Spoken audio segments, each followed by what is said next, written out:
Like a Dragon Ishin and Atomic Heart. With Like a Dragon Ishin, I kind of knew what it was. I said, this is going to be very similar to the Yakuza franchise, only it's going to be set in feudal Japan. Well, I was about half right. It's definitely similar to the Yakuza franchise. The graphics, the combat styles, the open world exploration, RPG-esque stuff, the missions you come across, etc. Very reminiscent of Yakuza. So if you like the Yakuza games, you're going to love Like a Dragon Ishin. What I was wrong was the time period, because this actually takes place a lot further in than I thought. It's not like classic feudal Japan. It's actually the tail end of that time period when Western technology was being integrated into Japan. You know, foreigners were flooding in, sailing in with all kinds of things like guns and stuff. And so the combat actually is an integration of both, you know, swordplay and guns, which is kind of interesting. I wasn't expecting that. I actually thought it was going to be, you know, more just traditional samurai swordplay, and that definitely kind of threw me for a loop a little bit. Now, here's the thing, all right? This game is a remake of a game from 2014 with modernized graphics and some modernized tweaks to it. Essentially, it's the same game, but they've improved it a bit. Why is it just releasing now? Because this game originally was only in Japan and now is being ported worldwide so that Western audiences can also enjoy it. Mostly because if you take a look at the last 5 to 7 years, the Yakuza franchise blew up worldwide. It became a mainstay in gaming culture. I mean, Yakuza Like a Dragon sold insane amounts compared to the previous games in the franchise. So now that it's mainstream, now they want to bank on the fact that they've had spin-off games in the past that were Japan only. I get that. But at the same time, this game follows all the tropes of older Yakuza games. Meaning, you start the playthrough, right? The game has like 2 hours of story before you actually get to the meat of the game, where there's open world exploration, running into quests, doing combat.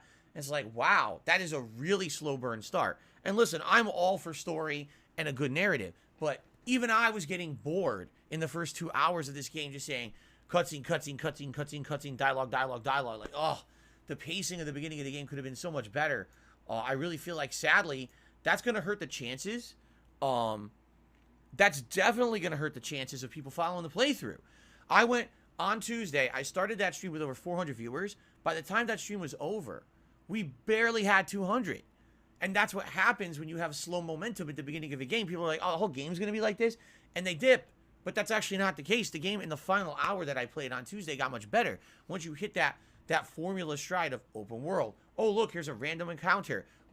You know, use your combat and level up and get new abilities, get new heat finishers that are really fun to watch. Then, oh, look, I found a special a mission. Has some narrative and dialogue to it. It's kind of interesting. Sometimes it has quirky writing. It's funny. You know, it got better. It just took too long to get to that. And that's sad, because I hope that doesn't mean that people now won't show up for the rest of the playthrough, because I'm really liking it so far. And I think it's actually going to get better now that we're getting further into the meat of the game. Okay?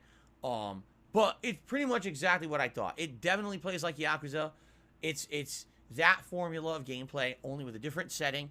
Now, does it have the 4 characters from Yakuza? Like, does it have Kazuma Kiryu, Goro, I always forget his last name. Goro, is it Majima? I forget his last name.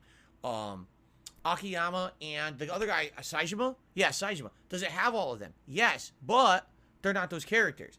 They're playing completely different characters in the game, even though they look like characters from the Yakuza franchise. So it's kind of like, it's funny because they look familiar, yet they are not those people.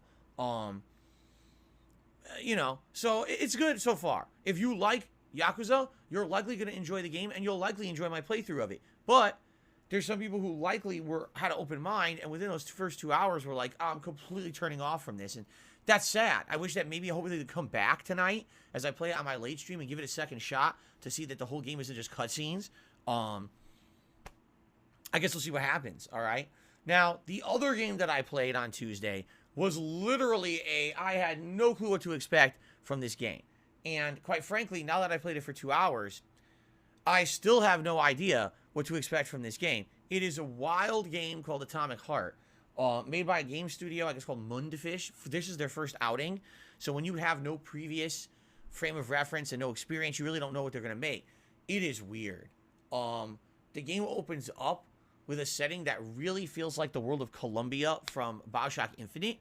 And much like that game, within the first like half an hour of being introduced to the world, all of a sudden all hell breaks loose, everything falls apart, and now there's all this combat and chaos, and you're struggling to survive. But the game kind of seems to me, how can I say, it seems a little bit unfocused, and it definitely seems chaotic and messy.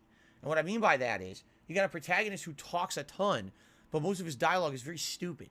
Like, he's like a dummy, and he's constantly arguing with his talking hand. Yes, he has a machine on his hand that he talks to that serves as kind of his companion and guide through the game, but he's constantly bickering with it.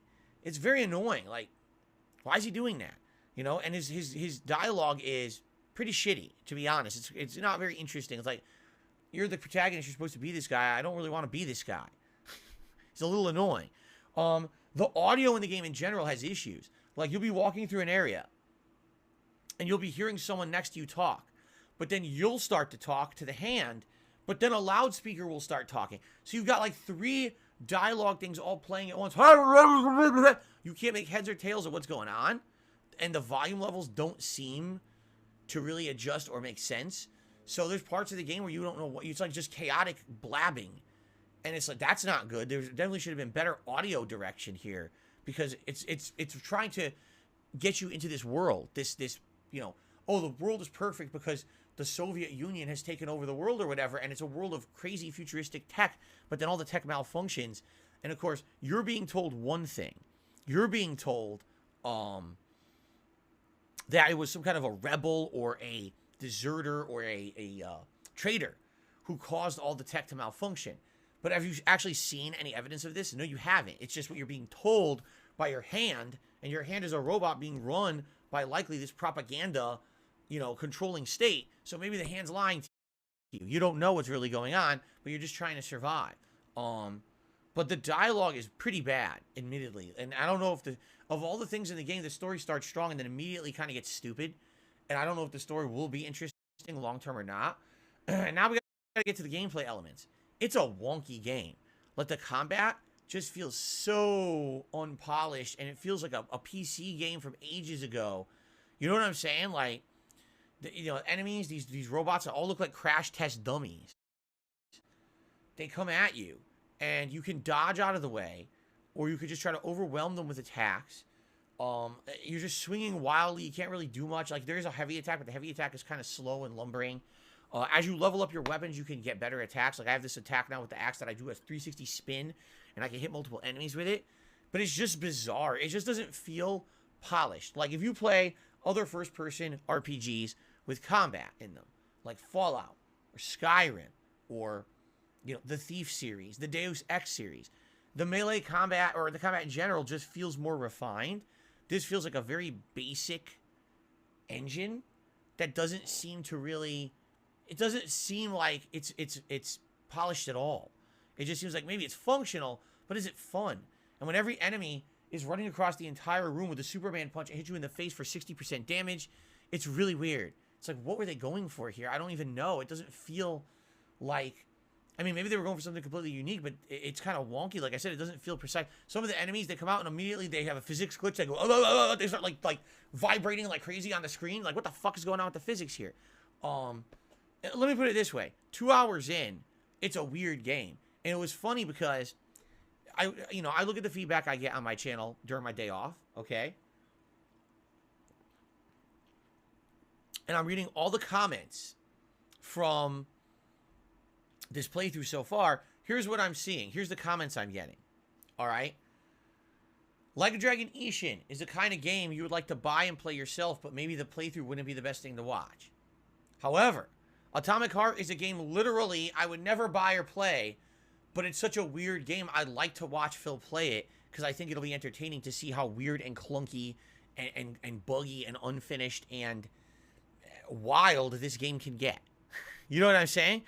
So it's kind of weird, because if you were to ask me right now, what do I think is the better game? I definitely think Like a Dragon Ishin is the better game of the two. But I think people have a point that when you get a game like Atomic Heart that's such an oddity, it's such a weird game, an anomaly, right? That it likely will end up being the playthrough that more people want to watch me play, because you never know what's going to happen. You don't know how zany it's going to get or what weird thing's going to happen next. And I guess that says something, right?